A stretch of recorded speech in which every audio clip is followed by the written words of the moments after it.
Hello guys, welcome back to my YouTube channel. I am Prince and जैसा कि आपको पता है कि हमारी कौन सी सीरीज चल रही है, एलन की नोट सीरीज, जिसके अंदर हम क्या देखते हैं, हर मेडिसिन को हम डिस्कस करेंगे एलन की नोट से, वो भी किस पॉइंट ऑफ व्यू से, कॉम्पिटिटिव एग्जाम के पॉइंट ऑफ व्यू से। मैं यहाँ पर इस सीरीज के अंदर आपको बताऊंगा कि किस पॉइंट से कहां से क्वेश्चन उठ के आपके एग्जाम में आ सकते हैं, आप कहां पर गलती कर सकते हैं। तो ये सीरीज का जो मेन मकसद है, इस सीरीज का मेन मकसद क्या है, इस सीरीज का मेन मकसद है कि आपका कॉम्पिटिटिव एग्जाम में जाकर एक भी क्वेश्चन गलत नहीं होना चाहिए।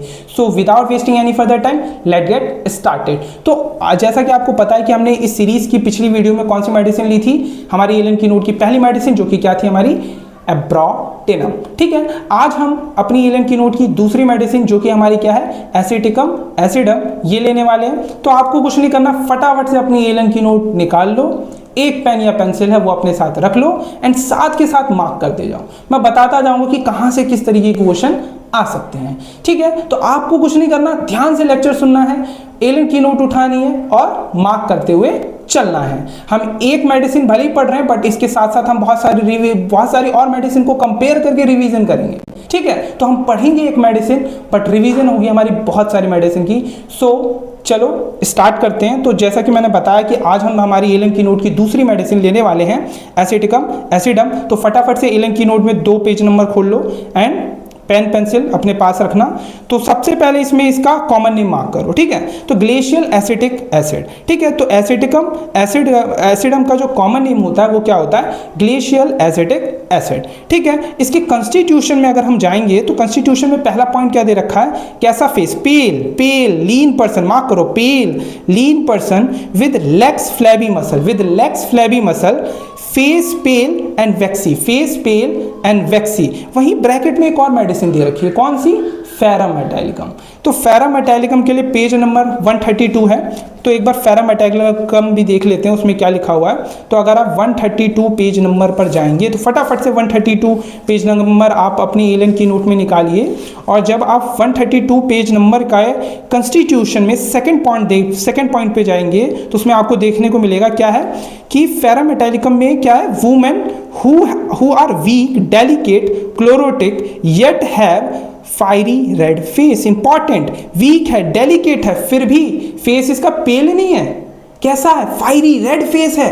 कैसा है, फायरी रेड फेस है। तो इस तरीके का सिम्टम किसके अंदर है, फेरामेटालिकम। इंपॉर्टेंट, इसके अंदर आपका डायरेक्ट एमसीक्यू इधर से उठ के आता है, लिखा हुआ आता है, स्टेटमेंट दे रखा होता है कि women who are weak, delicate, chlorotic, yet have fiery red face. किस मेडिसिन में है, ये एग्जैक्ट लाइन उठ के आती है एमसीक्यू के अंदर। तो आपको तुरंत किस पे टिक करना है, फेरामेटालिकम पे। तो इंपॉर्टेंट, यहां से एमसीक्यू आता है, तो इसको मार्क करो, और खास करके ये जो फायरी रेड फेस है ना, इसको डबल मार्क करो, ये इंपॉर्टेंट है। Fiery red face, important, fiery red face जैसे आई क्या सोचोगे, फेरामेटालिकम। ठीक है, वीक, डेलिकेट, क्लोरोटिक, येट है फायरी रेड फेस, किस मेडिसिन में, फेरामेटालिकम में। मैं बार बार इसीलिए बोलता हूं ना ताकि आपको चीजें याद हों। ठीक है, तो वापस से अब हम अपनी एसिटिकम एसिड मेडिसिन पे चलते हैं। तो वापस से अपनी एसिटिकम एसिडम मेडिसिन निकाल लो।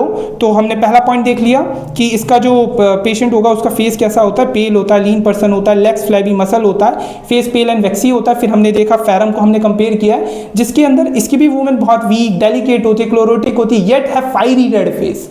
तो किसके अंदर है ये चीज आपकी है फेरामेटालिकम के अंदर। तो दूसरे पॉइंट की अगर हम बात करें एसिटिकम एसिडम में, तो marasmus and other wasting disease of children. तो marasmus and other wasting disease of children, तो वेस्टिंग डिसीज ऑफ चिल्ड्रन को मार्क करो। ठीक है, इंपॉर्टेंट है। और ये वेस्टिंग डिसीज ऑफ चिल्ड्रन किस किस में मैरास्मस वगैरह देखने को मिल रहा था, अभी हमने लास्ट क्लास में हमने एब्रोटेनम डिस्कस किया था। तो एब्रोटेनम के अंदर भी मैरास्मस था, आयोडम में भी होता है, कैचेटिक होता है ना, उसमें भी देखा था, सैनिकुला में भी होता है ना, ट्यूबरकुलाइनम में भी होता है। तो इन सब में भी ये चीज देखने को मिलती है, वेस्टिंग डिसीज ऑफ चिल्ड्रन। ठीक है, इंपॉर्टेंट। ठीक है, इसको भी मार्क करो। इसके बाद अगर हम इसके फिजिकल जर्नल्स पर चलें तो फिजिकल जर्नल्स में क्या है, हेमरेज देखने को मिलता है। एसिटिकम एसिडम में क्या देखने को मिलता है, हेमरेज देखने को मिलता है फ्रॉम एवरी म्यूकस आउटलेट, चाहे नोज हो, थ्रोट हो, लंग्स हो, स्टमक हो, बाउल्स हो, यूट्रस हो। अब इसके ब्रैकेट में 2 मेडिसिन है। ठीक है, फेरम भी है और मिलीफोलियम भी है, ठीक है। तो एक बार हम मिलीफोलियम को देख लेते हैं। तो मिलीफोलियम के लिए अगर आप पेज नंबर 206 पे जाएंगे, ठीक है, तो एसिटिकम एसिडम में क्या है, हेमरेज है, वो भी एवरी म्यूकस आउटलेट से, नोज थ्रोट लंग वगैरह सब में, और ब्रैकेट में 2 मेडिसिन है, फेरम है और मिलीफोलियम। तो मिलीफोलियम को हम एक बार देख लेते हैं, उसमें क्या लिखा हुआ है हेमरेज के पॉइंट में। इंपॉर्टेंट मेडिसिन है क्योंकि मिलीफोलियम हेमरेज के लिए इंपॉर्टेंट मेडिसिन है और वहां से क्वेश्चन आते हैं। अब किस तरीके के एमसीक्यू आ सकते हैं मिलीफोलियम में वो देख लेते हैं। तो इसके लिए आप पेज नंबर फटाफट से खोल लो 206। तो अगर आप पेज नंबर 206 पर जाएंगे तो देखते हैं 206 पेज नंबर पर क्या लिखा हुआ है। सबसे पहले तो इसका ना कॉमन नेम याद कर लो। तो मिलीफोलियम का जो कॉमन नेम होता है वो क्या होता है, यारो। क्या होता है, यारो। फैमिली क्या है इसकी, कंपोजिटे फैमिली। कंपोजिटे फैमिली और किस किस मेडिसिन की थी, आर्निका की भी होती है कंपोजिटे फैमिली, और किसकी होती है, एब्रोटिनम की भी हमने पढ़ी थी कंपोजिटे फैमिली, और हमने अभी क्या पढ़ी, मिलीफोलियम। मिलीफोलियम की भी क्या है, कंपोजिटे फैमिली। तो ये फैमिली भी याद करना इंपॉर्टेंट है, मैच द फॉलोइंग में आ जाता है, बहुत सारे मेडिसिन की बहुत सारी फैमिली लिख के, है ना। तो डायरेक्ट भी पूछ लेता है ना, इसकी फैमिली बताओ। वाइवा में भी पूछ लिया जाता है, इंपॉर्टेंट है, आप हर मेडिसिन की फैमिली वगैरह पता होनी चाहिए, ठीक है। तो मिलीफोलियम की भी हमारी क्या होती है, कंपोजिटे फैमिली होती है। कॉमन नेम क्या होता है, यारो। अभी के अभी याद करो, ठीक है। इसके बाद अगर आप फिजिकल जर्नल्स में इसका सेकंड पॉइंट देखेंगे तो हेमरेज लिखा हुआ, तो हेमरेज में आपको इसमें मार्क करना, जो बोल रहा हूं सिर्फ उसको मार्क करना। हेमरेज इज पेनलेस, पेनलेस को गोला मारो, सर्कल करो पेनलेस को, विदाउट फीवर। इंपॉर्टेंट, हेमरेज होता है पेनलेस होता है, पेनलेस हेमरेज। डायरेक्ट पूछेगा पेनलेस हेमरेज, ऑप्शन में मिलीफोलियम, मिलीफोलियम टिक करना। पेनलेस हेमरेज किसमें देखने को मिला, मिलीफोलियम में, ठीक है। इसके अलावा क्या है मिलीफोलियम में, तो मिलीफोलियम में है विदाउट फीवर। एंड हेमरेज कैसा हो रहा है, without fever, of mechanical origin of wound, ठीक है, ठीक है। तो ऑफ मैकेनिकल ऑरिजिन को भी सर्कल करो और ऑफ वुंड को भी सर्कल करो। तो बेसिकली जो मिलीफोलियम है वो हमारी किस किस में, एक तो पहला जो आपको सर्कल करना है, क्या हम हेमरेज में देते हैं, जो कि कैसा, पेनलेस है, सर्कल करो। विदाउट फीवर है, इसे भी सर्कल करो। ऑफ मैकेनिकल इंजरी है, इसे भी सर्कल करो। एंड ऑफ वुंड, इसे भी सर्कल करो। एंड थर्ड पॉइंट को भी आपको अंडरलाइन करना है, वुंड विच ब्लीड प्रोफ्यूजली, और वुंड जो कि बहुत ज्यादा प्रोफ्यूजली ब्लीड करे, specially after fall, specially after fall, इसको भी सर्कल करो, ठीक है। तो अगर इस तरीके का हेमरेज किसके अंदर है, मिलीफोलियम में, डायरेक्ट क्वेश्चन बन सकता है, पेनलेस हेमरेज बताओ किसके अंदर, मिलीफोलियम के अंदर। Of mechanical injury, of wound, wound में कैसा परफ्यूज ब्लीडिंग हो रही है ना, और स्पेशली आफ्टर अ फॉल, ठीक है। तो इन सब में क्या है, मिलीफोलियम। कॉमन नेम क्या है, यारो। फैमिली क्या है, कंपोजिटे, डायरेक्ट याद करो, ठीक है। इसके बाद इसका जो हेमरेज का सिम्टम ना थोड़ा रेस्पिरेटरी सिस्टम में भी लिखा हुआ है, तो मिलीफोलियम में ही रेस्पिरेटरी सिस्टम पर जाओ। तो अगर आप अपने एलन की नोट में मिलीफोलियम के रेस्पिरेटरी सिस्टम पर जाएंगे तो उसमें पहला पॉइंट पढ़ो कि हेमोप्टोसिस आफ्टर इंजरी, आफ्टर इंजरी को सर्कल करो। फिर क्या है, इनसिपिएंट थाइसिस इन हेमोरॉइडल पेशेंट। अब इन हेमोरॉइडल पेशेंट को मार्क सर्कल करके स्टार मार्क लगाओ। जो बोल रहा हूं बहुत इंपॉर्टेंट है। अगर डायरेक्ट कैसे पूछेगा पता है, डायरेक्ट क्वेश्चन आ जाएगा, हेमोप्टोसिस इन हेमोरॉइडल पेशेंट, कौन सी मेडिसिन, मिलीफोलियम। डायरेक्ट क्वेश्चन क्या आएगा कि आपसे पूछेगा क्या, हेमोप्टोसिस इन हेमोरॉइडल पेशेंट, किस मेडिसिन में, इन हेमोरॉइडल पे, पूरा स्टेटमेंट नहीं देगा, डायरेक्ट हेमोप्टोसिस उठाएगा, इन हेमोरॉइडल पेशेंट, किसके अंदर, हेमोप्टोसिस हेमोरॉइडल पेशेंट के अंदर किस मेडिसिन में देखने को मिलता है, मिलीफोलियम में देखने को। इंपॉर्टेंट, इसको सर्कल करके स्टार मारो, ठीक है। मैं इसीलिए ये सब बोल रहा हूं क्योंकि डायरेक्ट क्वेश्चन मैंने देखे हुए हैं, ठीक है। तो आपको इसको सर्कल करके रखना है। तो हिमोप्टोसिस आफ्टर इंजरी है ना, ये इसको सर्कल मारो। और क्या, इन हेमोरॉइडल पेशेंट, इसको सर्कल मारो। And from rupture of blood vessel, तो रप्चर ऑफ ब्लड वेसल के बाद तो हो सकता है, तो इसको भी सर्कल कर लो। बाकी इतना इंपॉर्टेंट क्या है कि हिमोप्टोसिस इन हेमोरॉइडल पेशेंट, इसको स्टार लगा, बहुत इंपॉर्टेंट, यहां से एमसीक्यू आ सकता है। इसके अलावा दूसरा पॉइंट भी देखेंगे, इंपॉर्टेंट है इसके कफ को लेकर, जो कि आपको याद होना चाहिए मिलीफोलियम में, कि इसका कफ कब देखने को मिलता है, कैसा होता है इसका कफ में, with raising of bright blood, है ना, ब्राइट ब्लड के साथ होता है। एंड इन सप्रेस्ड मेंसेस, तो कफ कब, इन सप्रेस्ड मेंसेस और हेमोरॉइड्स, ठीक है। तो हेमोरॉइड्स और इन सप्रेस्ड मेंसेस में कफ, किस मेडिसिन में, मिलीफोलियम में, ठीक है। तो इंपॉर्टेंट है ये सब, ठीक है। तो यहाँ से अभी तक हमने क्या क्या देखा कि पहले तो हमने देखा कि भाई जो हमारा मिलीफोलियम है उसका जो कॉमन नेम है वो क्या है, यारो है, फैमिली क्या है, कंपोजिट है। फिर हमने देखा कि जो हमारा मिलीफोलियम है उसके अंदर क्या देखने को मिल रहा है, हेमरेज देखने को मिल रहा है, जो कि कैसा है, पेनलेस है, विदाउट फीवर है और मैकेनिकल इंजरी है, वुंड की वजह से हो रहा है, वुंड में प्रोफ्यूजली ब्लीड कर रहा है, स्पेशली आफ्टर अ फॉल। फिर हमने देखा, फिर हमने रेस्पिरेटरी सिस्टम पर आए तो हमने देखा कि हिमोप्टोसिस देखने को मिल रहा है इन हिमोरॉइडल पेशेंट, बहुत इंपॉर्टेंट है, आफ्टर इंजरी भी है, रप्चर ऑफ ब्लड वेसल के बाद भी है ना, तो इन सब में भी है, ये भी आपको याद रखना है। इसके बाद हमने कफ में देखा कि इन सप्रेस्ड मेंसेस, इंपॉर्टेंट है कफ इन सप्रेस्ड मेंसेस, और क्या देखा हमने, इन हेमरॉइड्स है ना, तो हेमरॉइड्स में कफ और इन सप्रेस्ड मेंसेस। तो ये सारी चीजें किसके अंदर है, मिलीफोलियम में। इसके बाद इसके रिलेशन में इंपॉर्टेंट पॉइंट लिखा हुआ है कि क्या लिखा हुआ है, अगर रिलेशन में अगर आप इसके मिलीफोलियम के पहले पॉइंट पे जाएंगे, कंपेयर इरेक्टेसिस in epistaxis and haemoptysis blood bright red. Important क्या है कि यहां से एमसीक्यू पता है कैसा आएगा, डायरेक्ट पूछेगा कि हम किस रेमेडी से कंपेयर कर सकते हैं मिलीफोलियम को इन एपिस्टेक्सिस एंड इन हिमोप्टेसिस, ऐसे डायरेक्ट क्वेश्चन पूछेगा। तो आंसर क्या होगा, इरेक्टेसिस। ये इस इरेक्टेसिस को सर्कल करके स्टार करो, इरेक्टेसिस को सर्कल करके स्टार करो, क्योंकि डायरेक्ट पूछेगा कि हम मिलीफोलियम को किस रेमेडी के साथ कंपेयर करेंगे, इन हेमोप्टोसिस, इन एपिस्टेक्सिस। तो आंसर क्या है, एक ही रेमेडी लिखी हुई है, क्या, इरेक्टेसिस।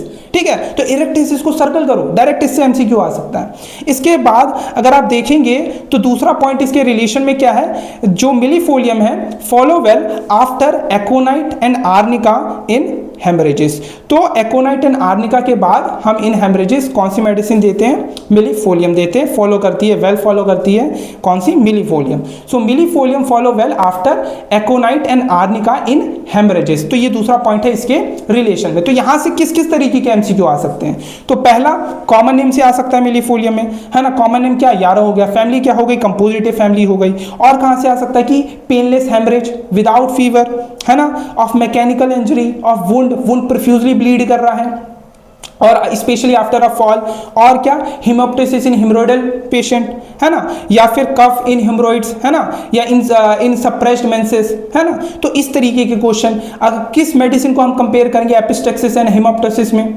किस मिलीफोलियम के साथ, तो कौन सी है, इरेक्टेसिस, है ना, यहां से क्वेश्चन आ सकता है। Follow well after aconite and arnica in किसके अंदर, इन हेमरेजेस। ठीक है, तो in haemorrhages aconite and arnica के बाद कौन सी मेडिसिन फॉलो वेल कर रही है, तो हमारी मिलीफोलियम कर रही है। तो यहां से हमने बहुत सारे क्वेश्चन देख लिए कि कहाँ से किस तरीके के क्वेश्चन आ सकते हैं। तो वापस से हम अपने जो ओरिजिनल मेडिसिन है जिसको हमें डिस्कस करना है, एसिडम के पास वापस आते हैं। तो अगर आप इस मेडिसिन पर वापस आएंगे तो पहला पॉइंट हमने डिस्कस कर लिया कि एसिडम भी हमारी एक हेमरेज की बहुत अच्छी मेडिसिन है, फ्रॉम एवरी म्यूकस आउटलेट वगैरह लिखा हुआ है। इसके अलावा क्या है, अगला इसी में आगे क्या लिखा हुआ, metrorrhagia and vicarious traumatic epistaxis. तो विकेरियस ट्रोमैटिक एपिस्टेक्सिस, इसको मार्क करो, विकेरियस ट्रोमैटिक एपिस्टेक्सिस में भी एसिडम हमारी मेडिसिन है। ब्रैकेट में एक और मेडिसिन लिखी हुई है, आर्निका। तो एक बार फटाफट से हम आर्निका भी देख लेते हैं। तो पेज नंबर 41 पे चलो, ठीक है, तो फटाफट से पेज नंबर 41 निकालो। तो अगर आप 41 पेज नंबर निकालेंगे तो जैसा कि मैंने आपको बताया है कि जो आर्निका है, आर्निका की भी जो फैमिली है वो क्या है, कंपोजिटिव फैमिली है। आर्निका की भी क्या है, कंपोजिटिव फैमिली है। कॉमन नेम क्या है, लियोपार्ड्स बेन है। तो आर्निका का कॉमन नेम क्या है, लियोपार्ड्स बेन है, और जो फैमिली है वो क्या है, कंपोजिटिव फैमिली है। कौन सी फैमिली है, कंपोजिटिव फैमिली है। इसके बाद इसके आइज वाले पे सिम्टम पर जाओ। तो आइज पर जाओगे ना तो इसको स्टार मार्क करो, यहां से एमसीक्यू आ सकता है। क्या लिखा हुआ, कंजक्टाइवल और retinal haemorrhage with extravasation from injuries और कफ। तो क्या होता है कि कफ से, है ना, या फिर इंजरीज से क्या होता है, एक्स्ट्रावेसेशन होता है। कहां से, कंजक्टाइवल और रेटाइनल हेमरेज। इंपॉर्टेंट, इसको मार्क करो, इंपॉर्टेंट सिम्टम है ये आर्निका का। तो आर्निका की आइज में अगर आप जाएंगे तो क्या लिखा हुआ है, कंजक्टाइवल और रेटाइनल हेमरेज, कंजक्टाइवल और retinal haemorrhage with extravasation from injuries और कफ, फ्रॉम इंजरीज और कफ। इसको मार्क करो, बहुत इंपॉर्टेंट है, यहां से एमसीक्यू आ सकता है। ठीक है, तो अब वापस से चलते हैं हम अपनी ओरिजिनल मेडिसिन, वही एसिडम पर हमने देख लिया। ठीक है। तो अगर आप वापस से हमारी आएंगे एसिटिकम एसिडम पर, तो हम देखते हैं फिजिकल जर्नल्स का दूसरा पॉइंट। तो दूसरे पॉइंट पर अगर आप आएंगे तो दूसरा पॉइंट क्या है, ग्रेट प्रोस्टेशन। ग्रेट प्रोस्टेशन एसिटिकम एसिडम, जब जाहिर सी बात है ये हमारी एसिड रेमेडी है तो इसके अंदर प्रोस्टेशन ग्रेट होगा, ठीक है। तो great prostration after injury, after, पहला पॉइंट क्या है, पहला अंडरलाइन करो, पहला पॉइंट क्या है, after injury, after surgical shock and after anaesthetics. After anaesthetics मेरे को एक और मेडिसिन याद आती है, अमाइलिनम नाइट्रोसम, बट उसे हम थोड़ी देर बाद डिस्कस करेंगे। अभी इतना याद रखो कि ग्रेट प्रोस्टेशन कब देखने को मिलेगी, after injury, after shock and after anaesthetics. ये इंपॉर्टेंट लाइन है, डायरेक्ट क्वेश्चन आएगा, डायरेक्ट स्टेटमेंट डालेगा कि great prostration after injury, after surgical shock, after anaesthetics किस मेडिसिन में, डायरेक्ट आपको टिक करना है क्या, एसिटिकम एसिडम में, ठीक है। तो इस लाइन को पूरा मार्क करो, आपको याद होना चाहिए कि इसके अंदर ग्रेट प्रोस्टेशन कब देखने को मिलेगी, after injury, after surgical shock और आफ्टर एनेस्थेटिक्स, इंपॉर्टेंट है। इसके अलावा ना ब्रैकेट पे एक और मेडिसिन दे रखी है, सल्फ्यूरिक एसिड भी दे रखी है ग्रेट प्रोस्टेशन में, इसको भी देख लेते हैं। इसके अंदर डीप सीटेड डिस्क्रेशिया के अंदर विद नो अदर सिम्टम ऐसा ही कुछ लिखा होगा, तो एक बार देख लेते हैं क्या लिखा हुआ है। तो आप फटाफट से अपनी एलन की नोट के 299 पेज नंबर पे जाएंगे। तो आपको कहाँ जाना है, अपनी एलन की नोट के पेज नंबर 299 पर। तो 299 पर अगर आप जाएंगे तो फिजिकल जर्नल्स में थर्ड पॉइंट अगर आप देखेंगे तो क्या लिखा हुआ है, weak and exhausted from some deep seated, मैंने बोला था ना some deep seated dyscrasia, no other symptom. तो डीप सीटेड डिस्क्रेशिया को सर्कल करो, इंपॉर्टेंट है। आपको सल्फ्यूरिक एसिड में क्या सर्कल करना है, आपको सर्कल करना है डीप सीटेड डिस्क्रेशिया को। डीप सीटेड डिस्क्रेशिया को फटाफट से सर्कल करो। क्या है इसके पेशेंट में, क्या वीक एंड एग्जॉस्टेड, इसका पेशेंट कैसा होता है, वीक एंड एग्जॉस्टेड हो जाता है from some deep seated dyscrasia. Deep seated dyscrasia को अंडरलाइन करो, डायरेक्ट ये स्टेटमेंट देगा फ्रॉम डीप सीटेड डिस्क्रेशिया। जहां ही आपने देखा डीप सीटेड डिस्क्रेशिया, तुरंत सल्फ्यूरिक एसिड पे टिक लगा देना है, ठीक है। एंड नो अदर सिम्टम, ठीक है, इंपॉर्टेंट, ठीक है। तो deep seated dyscrasia, no other symptom, weak and exhausted, ये स्टेटमेंट किसके अंदर दे रखी है, सल्फ्यूरिक एसिडम में दे रखी है।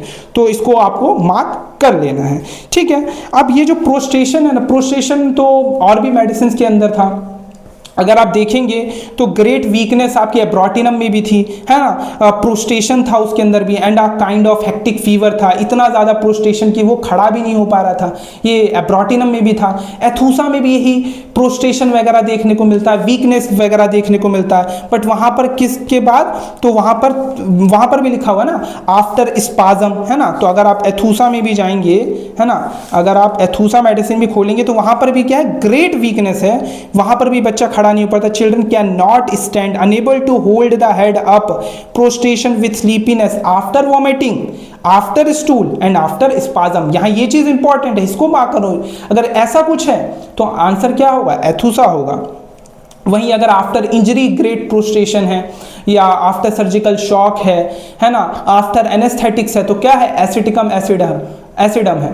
वहीं weak and exhausted from deep seated dyscrasia with no other symptom, ये किसके अंदर है, ये सल्फ्यूरिक एसिडम के अंदर है। तो ये सारे ना थोड़े सिमिलर से लिखते हैं, प्रोस्टेशन इसके अंदर भी है, वीकनेस उसके अंदर भी है, बट आपको एग्जैक्ट याद होना चाहिए, आपको कंपेयर करके पढ़ना ताकि आपको एग्जैक्ट याद हो कि हाँ ये चीज़ें लिखी है तो ये मेडिसिन होगी, है ना, आपको एग्जैक्ट पता होना चाहिए। जैसे कि अगर ये चीज़ लिखा हुआ है कि ग्रेट वीकनेस है ना, अनेबल टू स्टैंड है ना, ये चीज़ लिखा हुआ है, साथ में ये लिखा हुआ काइंड ऑफ हेक्टिक फीवर है ना, तो इस तरीके की चीज लिखी हुई है तो कौन सी मेडिसिन है, एब्रोटिनम है। वहीं अगर ये चीज लिखी हुई है कि भाई बहुत ज्यादा ग्रेट वीकनेस है, प्रोस्ट्रेशन है, स्लीपीनेस है, आफ्टर वॉमिटिंग, आफ्टर स्पाजम, है ना, इस तरीके की चीजें लिखी हुई है। Unable to hold the head up, इतना ज्यादा वीक है, अनेबल टू स्टैंड, है ना, ये सब लिखा हुआ तो कौन सी मेडिसिन, एथूसा मेडिसिन है। वहीं अगर ये लिखा हुआ है कि great prostration after injury, after surgical shock, after anaesthetics, कौन सी मेडिसिन, एसिटिकम एसिडम।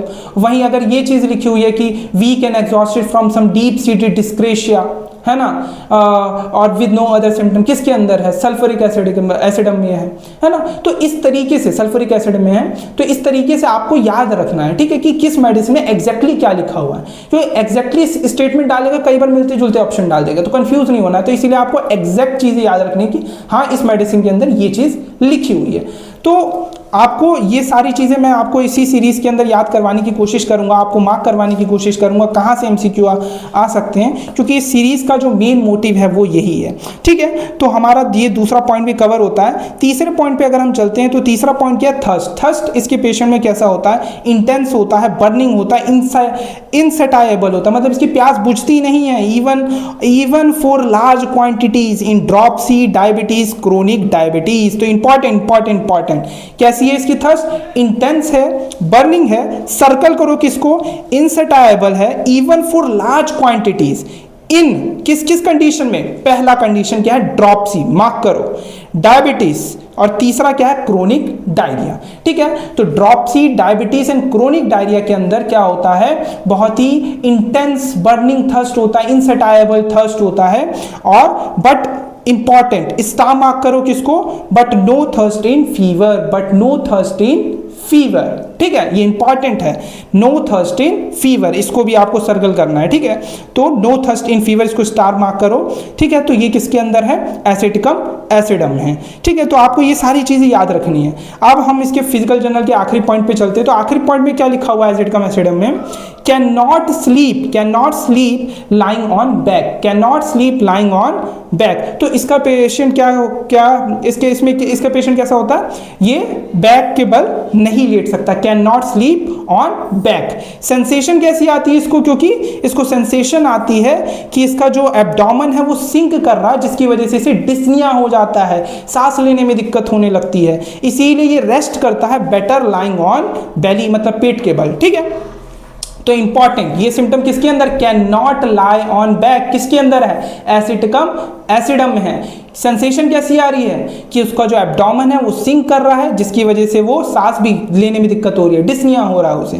ठीक है, और रेस्ट बेटर ऑन बेली किसके अंदर है, ये सिम्टम, तो ये सिम्टम है आपका एसिटिकम एसिडम। अब कुछ रेमेडीज लिखी हुई है ब्रैकेट में, जैसे कि ब्रैकेट में लिखा हुआ है कि ये मेडिसिन तो बैक के बल लेट नहीं पाती है, can not lying on back, है ना, ये लिखा can not sleep lying on back, ये चीज लिखी हुई है। बट ब्रैकेट में क्या लिखा हुआ है, स्लीप बेटर ऑन बैक। कौन सी मेडिसिन, आर्सेनिकम। ठीक है, तो आर्सेनिक का जो पेशेंट होता है बेटर ऑन बैक लाई करता है, better sleep better on back, important, इसको अंडरलाइन करो।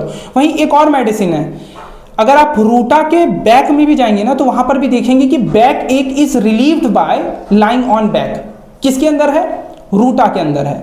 और स्लीप बेटर ऑन बैक किसके अंदर है, आर्सेनिक के अंदर है। और can not lie on back किसके अंदर है, एसिटिकम एसिडम है। तो ऐसे कंपेयर करके पढ़ना ताकि आपको याद रहे। ठीक है, इसको एग्जैक्टली याद करो। और फिर लाइंग ऑन बेली में एक और मेडिसिन है, अमोनियम कार्ब। तो अमोनियम कार्ब के लिए एक बार देख लेते हैं, तो पेज नंबर 22, ठीक है, तो 22 पेज नंबर पर अगर आप जाएंगे उसमें भी ना अपना मोडालिटीज खोलो। ठीक है, तो अगर आप पेज नंबर 22 पर जाएंगे तो फटाफट से पेज नंबर 22 खोलो, और 22 में आप मोडालिटीज में एम्यूलरेशन में जाओ, तो वहाँ पर देखोगे लाइंग ऑन एब्डोमेन से एम्यूलरेशन है, किसको, अमोनियम कार्ब को। और इसमें हमारी कौन सी मेडिसिन लिखी हुई है, एसिटिकम एसिडम लिखी हुई है। ठीक है, तो आपको ये याद रखना है कि लाइंग ऑन बेली में एम्यूलरेशन अपने एसिटिकम एसिडम के अलावा किसको है, तो हमारी अमोनियम कार्ब को भी है। ठीक है, तो ये चीज़ आपको याद रखनी है। तो वापस से आ जाओ एसिटिकम एसिडम पे। तो अभी हमने क्या देखा कि भाई जो हमारी एसिटिकम एसिडम है, आपको जो याद रखना है वो क्या याद रखना है कि जो हमारी एसिटिकम एसिडम है वो हमारी कैन नॉट लाई ऑन या can not sleep on back, क्योंकि सेंसेशन होती है जैसे उसका एब्डोमेन सिंक कर रहा है, जिसकी वजह से डिस्निया हो जाता है उसे, है ना, सांस लेने में दिक्कत होने लग जाती है उसको। ठीक है, और इसीलिए वो रेस्ट करता है बेटर ऑन लाइंग ऑन बेली। तो बेटर ऑन लाइंग ऑन बेली में अगर आप देखिए तो एक और मेडिसिन है हमारी अमोनियम का, उसमें भी अगर आप एम्यूलरेशन में जाएंगे तो उसमें लिखा हुआ है लाइंग ऑन एब्डोमेन से उसे एम्यूलरेशन मिलता है। वहीं अगर आप देखेंगे कि sleep better lying on back में कौन सी मेडिसिन है, तो आर्सेनिकम है। और वहीं एक और मेडिसिन है रूटा, जो कि मैंने आपको बताया कि उसके अंदर बैक में अगर आप जाएंगे तो उसका बैक एक रिलीफ होता है बाय लाइंग ऑन बैक।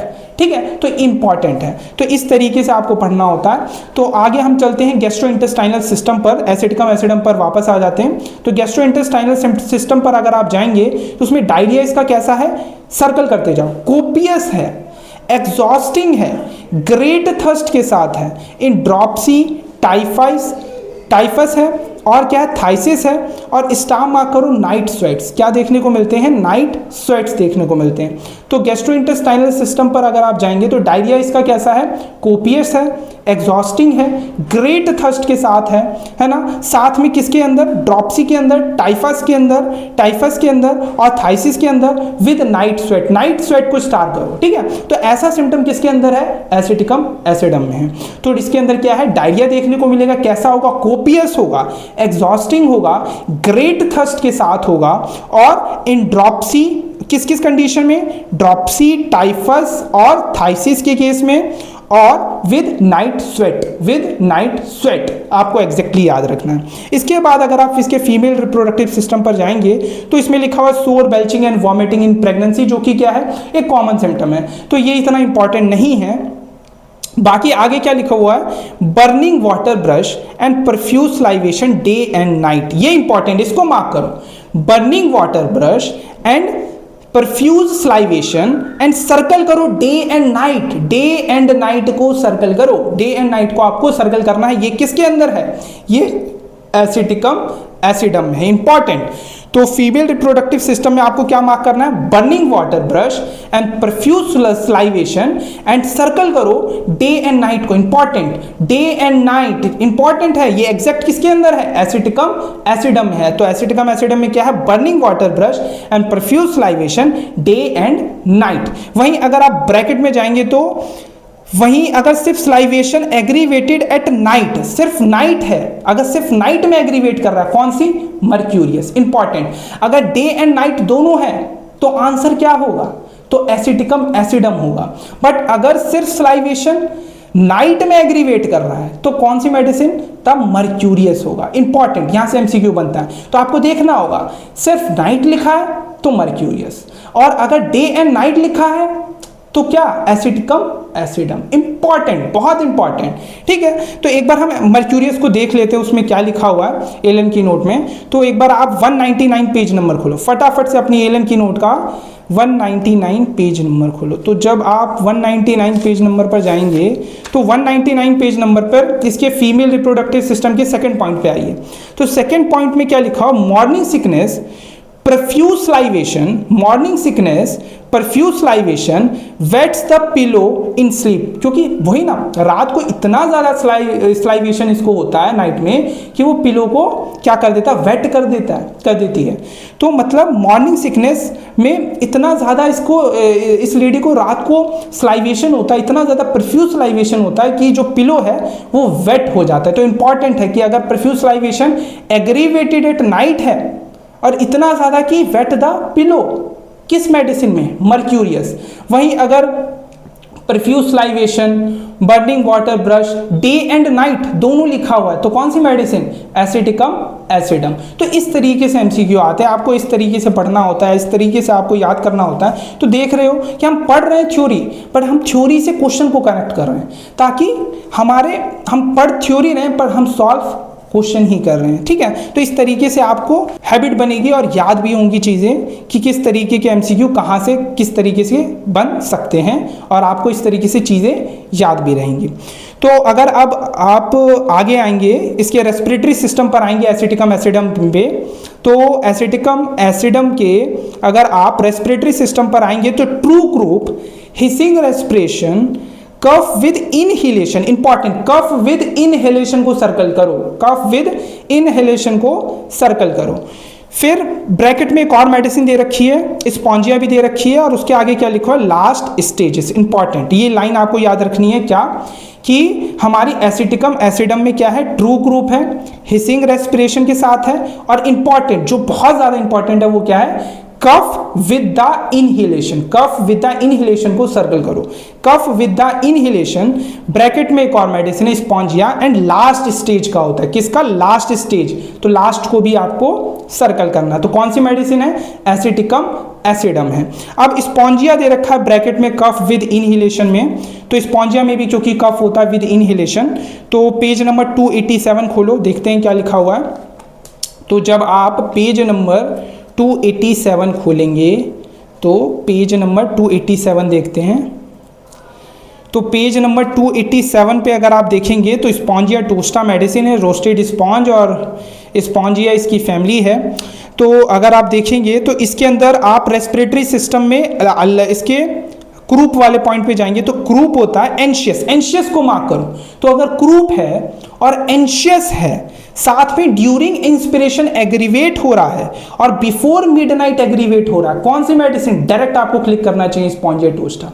तो अगर क्रूप है, एंशियस को मार्क करो, एंशियस को सर्कल करो, साथ में एंशियस है और इंस्पिरेशन से एग्रीवेशन है और मिडनाइट है ना, बिफोर मिडनाइट एग्रीवेशन है, बिफोर मिडनाइट और ड्यूरिंग इंस्पिरेशन एग्रीवेशन है, एंशियस है, क्रूप है, कौन सी मेडिसिन, डायरेक्ट आपको क्लिक करना चाहिए स्पॉन्जिया। ठीक है, तो स्पॉन्जिया पे टिक करना है आपको। ठीक है, ये डायरेक्ट स्टेटमेंट दे देगा, तो आपको किस पे टिक करना है, स्पॉन्जिया पे टिक करना है। तो क्रूप, एंशियस, एग्रीवेशन हो रहा है इनहेलेशन से और किससे, बिफोर मिडनाइट, बिफोर मिडनाइट पे, तो कौन सी मेडिसिन है आपकी स्पॉन्जिया है। तो कफ ऑन इनहेलेशन किस में है, आपका एसिटिकम एसिडम में भी है और इनहेलेशन से एग्रीवेशन आपका स्पॉन्जिया के भी अंदर है। ठीक है, अब एक और इसके ब्रैकेट में लिखा हुआ है ड्यूरिंग एक्सपीरेशन। तो अभी हमने देख लिया कि भाई हमारा इनहेलेशन से एग्रीवेशन स्पॉन्जिया में भी है और इनहेलेशन से कफ हमारा एसिटिकम एसिडम में भी हो रहा है, बट एक्सपायरेशन से किस में एग्रीवेशन है, तो एक्सपायरेशन से, तो ड्यूरिंग एक्सपायरेशन एग्रीवेशन है हमारा किसके अंदर, एकोनाइट के अंदर। तो एकोनाइट मेडिसिन के अंदर क्या होता है, एक्सपायरेशन के अंदर क्या देखने को मिलता है, एग्रीवेशन देखने को मिलता है, इंपॉर्टेंट है।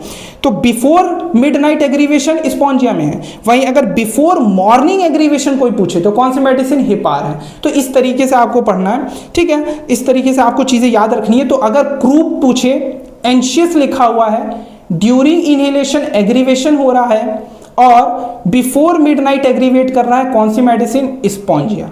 ठीक है, अब ऑन एक्सपायरेशन है ना, ऑन एक्सपायरेशन एग्रीवेशन है, कौन सी मेडिसिन, एकोनाइट है ना।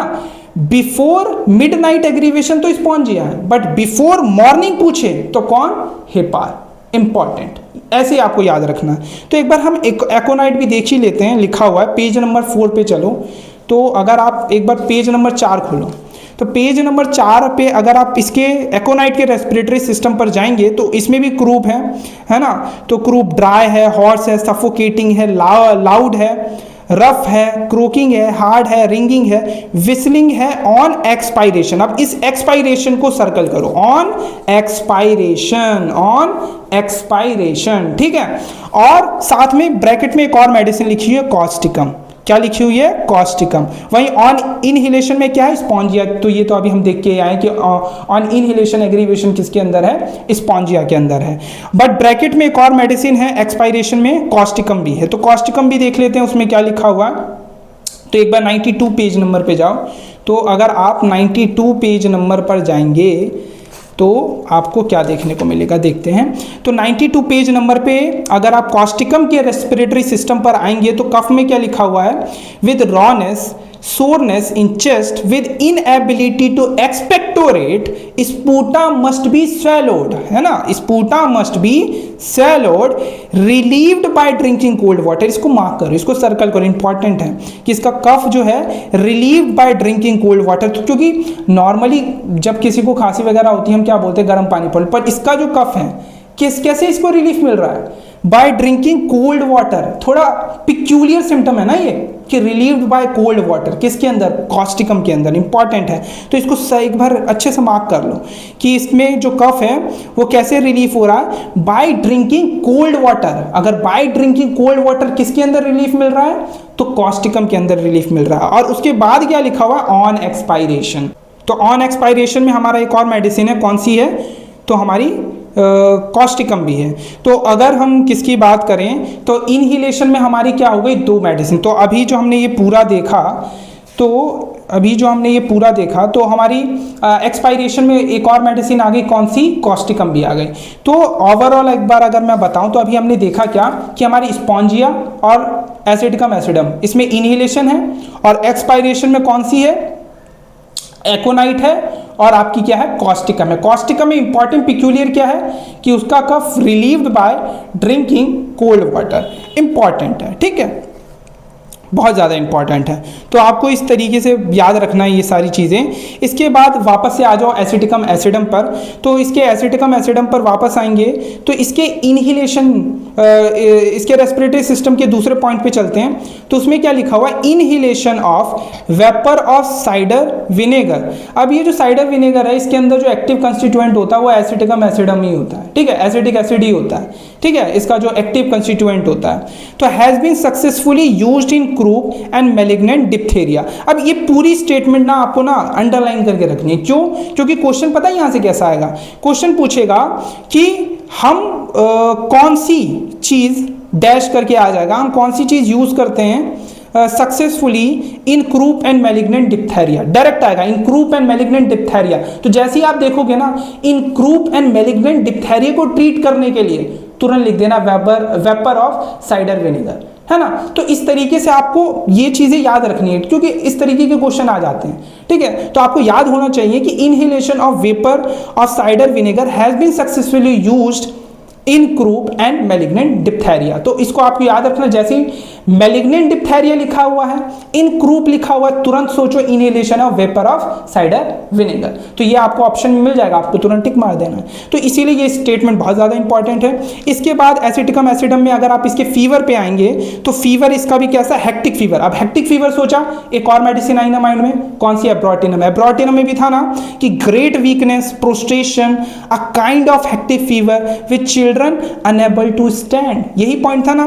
तो ऐसे ही इसी तरीके का हेक्टिक फीवर हमारा किसके अंदर भी है, एसिटिकम एसिडम में भी है। इसके अंदर क्या है, स्किन ड्राई एंड हॉट हो जाती है, और इंपॉर्टेंट पिक्यूलियर सिम्टम है, इसको सर्कल करो, बहुत important, red spot on left cheek, important. जैसे ही देखो हेक्टिक फीवर देखो, रेड स्पॉट ऑन लेफ्ट चीक देखो ना, तुरंत एसिटिकम एसिडम, इंपॉर्टेंट, यहां से एमसीक्यू बन सकता है।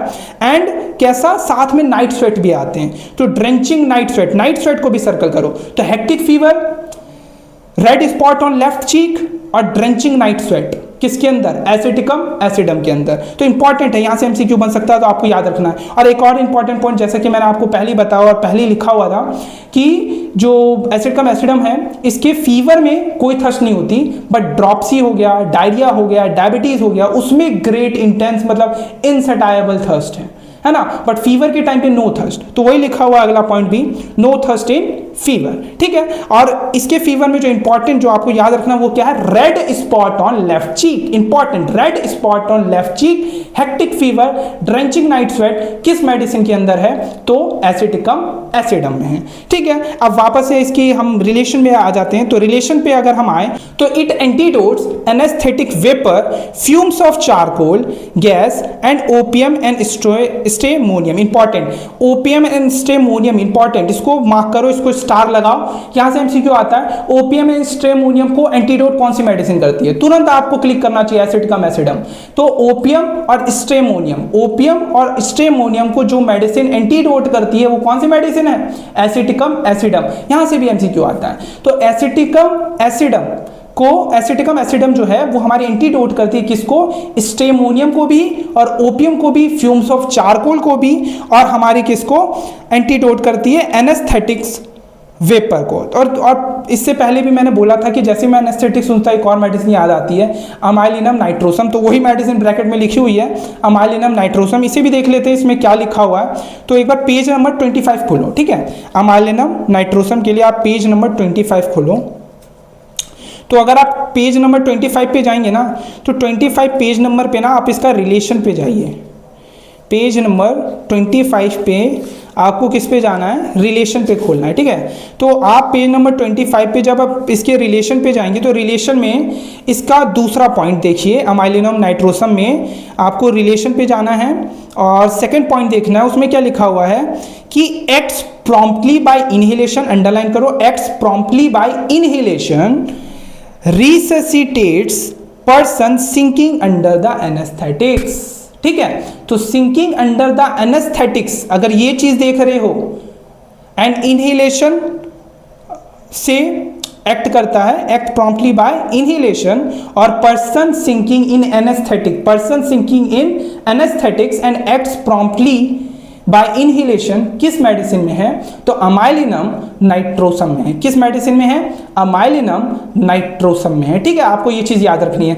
तो sinking under the anaesthetics, acts promptly by inhalation किस मेडिसिन में, अमाइलिनम नाइट्रोसम में। और एनेस्थेटिक्स को एंटीडोट हमारी एसिटिकम एसिडम भी करती है, फ्यूम्स ऑफ चारकोल को भी एसिटिकम एसिडम करती है, और स्ट्रेमोनियम एंड ओपियम मेडिसिन को भी हमारी एसिटिकम एसिडम ही एंटीडोट करती है। ये चीज आपको याद रखनी है। दूसरा बोल्ड में लिखा हुआ, ये भी बहुत इंपॉर्टेंट है, cider vinegar antidotes carbolic acid, cider vinegar antidotes carbolic acid, तो कार्बोलिक एसिड को भी ये एंटीडोट करती है। इसके बाद जो इंपॉर्टेंट क्या है, फोलोवेल में हमारी कौन सी मेडिसिन आती है, आफ्टर सिंकोना इन हेमरेज। तो आफ्टर सिंकोना इन हेमरेज हमारी कौन सी मेडिसिन है, एसिटिकम एसिडम है। बट जब ये चीज हम देख रहे हैं तो हमने मिलीफोलियम में भी देखा था कि आफ्टर एकोनाइटिन आर्निका, एक बार आप मिलीफोलियम दोबारा से खोलो, मिलीफोलियम के पेज नंबर 206 पे जाइए वापस से।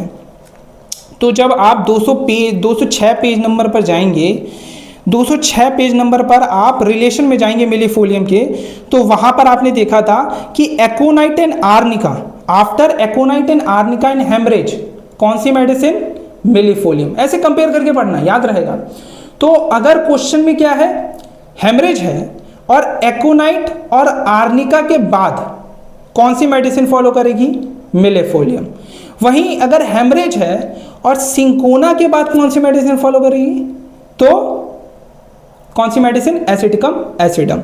सो after aconite and arnica in haemorrhage कौन सी मेडिसिन, मिलीफोलियम, और आफ्टर सिंकोना इन हेमरेज कौन सी मेडिसिन, एसिटिकम एसिडम। ऐसे याद रखना है। And after digitalis in dropsy, after digitalis in dropsy, ये भी चीज आपको याद रखनी है। इसके बाद अगला पॉइंट क्या है, it aggravates the symptom of, last point है हमारी एसिटिकम एसिडम का, क्या है कि ये जो एसिटिकम एसिडम हमारी मेडिसिन है ये एग्रीवेट करती है symptoms of arnica, belladonna, lachesis और मर्क्यूरियस। बट ये इंपॉर्टेंट नहीं है, इंपॉर्टेंट क्या है जिसको आपको सर्कल करना है, specially the headache from belladonna. Direct question आएगा कि कौन सी मेडिसिन एग्रीवेट करती है हेडेक फ्रॉम बेलाडोना, है ना।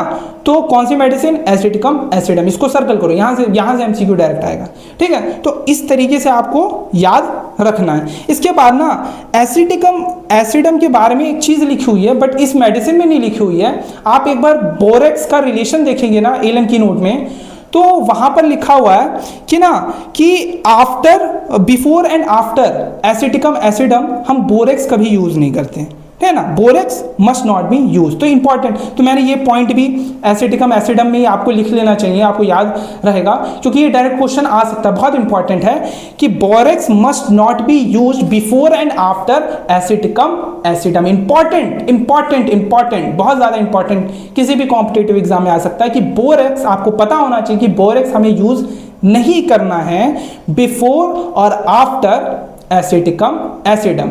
ये सिम्टम आपको कहां पर देखने को मिलेगा, तो बोरेक्स के रिलेशन में अगर आप एलन की नोट में देखेंगे तो वहां पे लिखा हुआ है कि हमें यूज नहीं करना है बोरेक्स मेडिसिन को बिफोर एंड आफ्टर एसिटिकम एसिडम। ये चीज भी आपको याद रखनी है, यहां से भी एमसीक्यू बन सकता है। तो इसी के साथ ये जो हमारी एसिटिकम एसिडम की मेडिसिन थी, हमने पूरे कॉम्पिटिटिव पॉइंट ऑफ व्यू से मैंने आपको समझाने की कोशिश की है कि हाँ कहां से क्वेश्चन आ सकता है ना।